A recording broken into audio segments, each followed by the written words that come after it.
बालको प्रबंधन मेनपाट के दोहन के बाद सुरक्षा कर्मियों को बिना किसी सूचना के नौकरी से निकाला। आपको बता दें कि messrs Bharat aluminium company limited Mainpat खदान तकरीबन 30 वर्षों से मेनपाट में उत्खनन कर रही है, जबकि बालकों का लीज शासन द्वारा 2042 दिया गया है। यहाँ सुरक्षा कर्मी के रूप में 28 लोग कार्यरत हैं, जो बालको प्रबंधन द्वारा बिना सूचना के दिनांक 1 अक्टूबर 2021 को सेवा समाप्त कर दी गई, जिसमें श्रम नियमों की अवहेलना करते हुए नौकरी से निकाल दिया। बालकों को हमेशा श्रम नियमों का अवहेलना करते रहते हैं और प्रशासन मूकदर्शक बनकर देखता रहता है।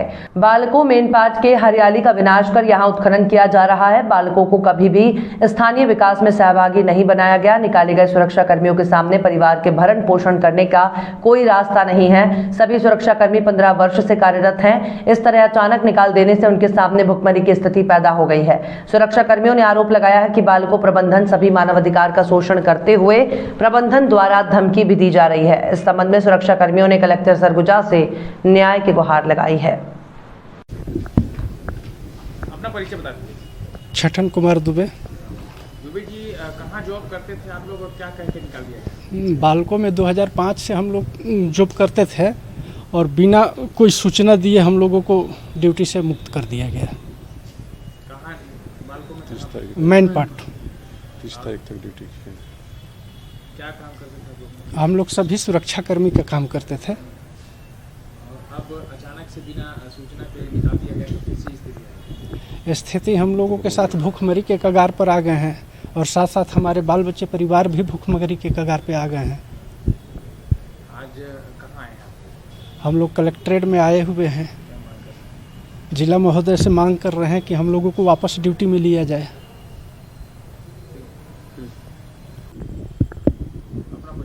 विजय प्रताप सिंह मेनपाट। बताइए क्या कहाँ जॉब करते थे आप लोग और किस तरीके से आप? मेनपाट बॉक्साइट खदान बालको में जॉब करते थे।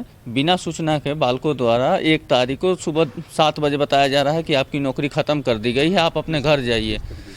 तो ना कोई नोटिस ना कोई सूचना, एक मौखिक रूप से किसी अधिकारी द्वारा भरभरली बोल दिया गया कि आप जाइए, आपकी कोई ज़रूरत नहीं है हमको।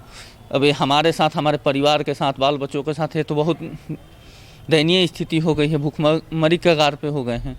अब क्या करें, आत्मदाह करेंगे या भूखे मरे, 2 ही विकल्प है। बिना अब तो कुछ कर ही नहीं सकते। बालको प्रबंधन तो कुछ बात भी नहीं कर रहा है, सुन भी नहीं रहा है। इसलिए अब हम लोग कलेक्टर महोदय के पास आए थे कि महोदय बालको प्रबंधन से किसी तरह हम लोग की नौकरी दिलवाई जाए। अब अगर कलेक्टर से मिलने के बावजूद अगर बालको प्रबंधन के कार्य नहीं रहते हैं तो आगे कदम क्या उठाएंगे? अब देखिए आगे कदम क्या उठाएंगे। अगर भूखे मरेंगे नहीं तो आत्मदाह करेंगे, और 2 ही विकल्प है अपने पास। जबकि मैं पहले कह चुका हूँ कि आत्मदाह करने और भूखे मरने के अलावा कोई रास्ता नहीं है हमारे पास। न जॉब रही, जॉब न रही तो भूखे मरने की स्थिति पैदा हो गई।